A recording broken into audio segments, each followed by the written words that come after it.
kung mangitag taxi lagi kay wapod. Nga naman na, ma'am.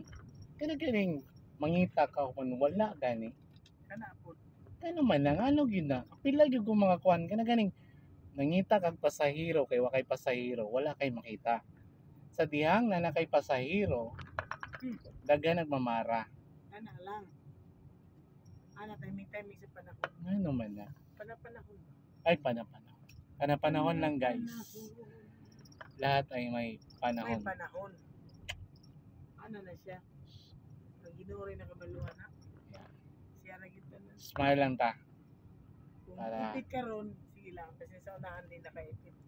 Pag krisis ta karon, Muna yun.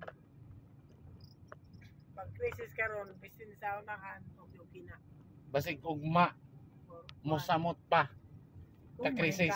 Kung manikamot ka. Kung maglingkod na po kaway, maningkaway mo kamot. Kung krisis ta ron, basig ugma, musamot pa. Kung wa kay Musamot pagka krisis guys. kay kung wa pa kay gibuhat, dagko pa kay Pero- presyo. Ang value sana is kayod lang, laban lang. Kayod gani. Kay kung naglisod ka ron, naman di pag yung ka maningkamot, Pagtabang sa Ginoo nimo. my God, Ingon ang Ginoo. Jesus, good luck na lang yun.